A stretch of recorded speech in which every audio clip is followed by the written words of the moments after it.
Welcome back, Curriculum Mappers. In light of the recent conversations about outcomes in curriculum mapping with Google Apps, I thought I'd share with you today a concept that I'm developing.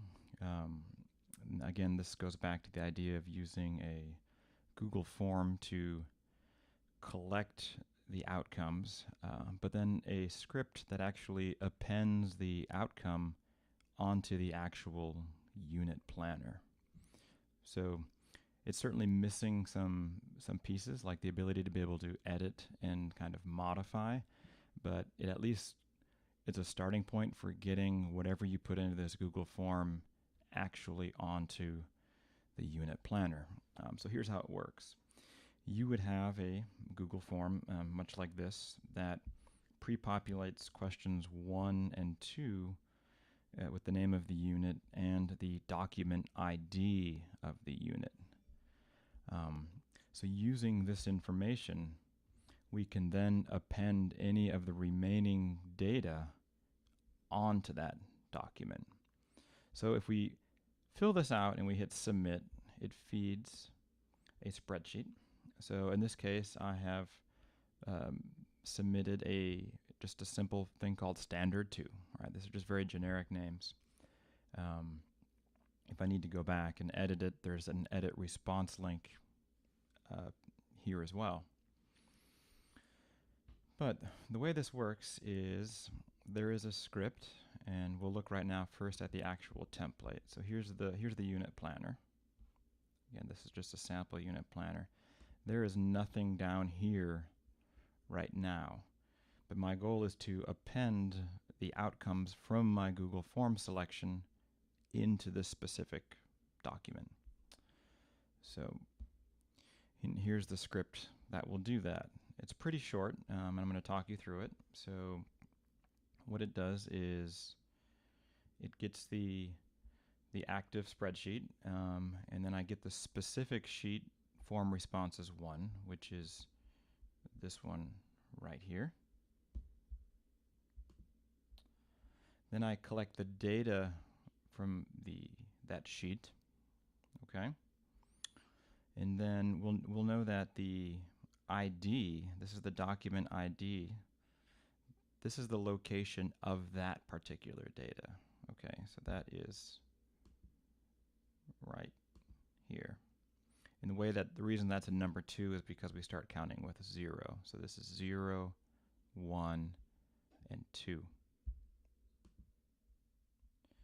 And then the outcome is actually the content that's in the cell just to the right of that. That's why there's a 3 here. So if we look back at the raw data, if this is 2, that means this one is 3.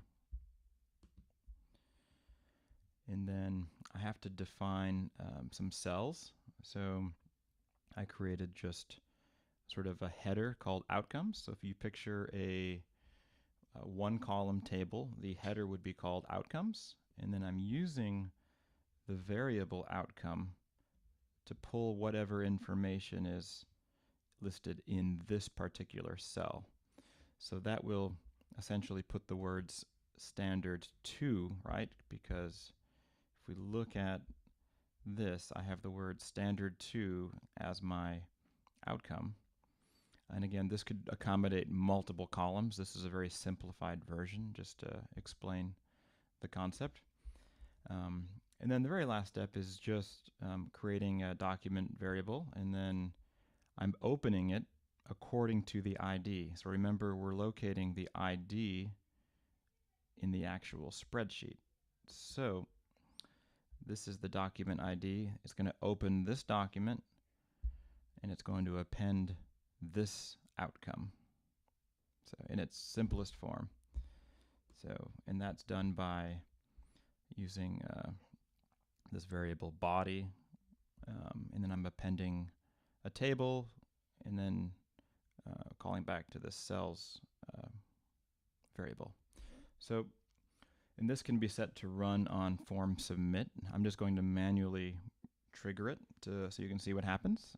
So again, there are no outcomes listed here after stage 4.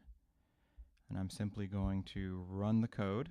Again, this could be submitted on form submit. I'm going to hit run.